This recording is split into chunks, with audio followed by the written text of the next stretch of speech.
సంతోషమంతా రెక్కలుగా రివంటూ ఎగిరే పక్షులుగా ఆకాశమంతా ఆటాడుకుంటూ ఉన్నారు సరదాగా.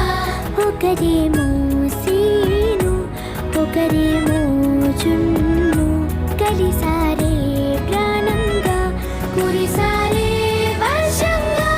పాటేమో సీను ఆటేమో జున్ను ఒకటై ఎదిగారే మధురంగా.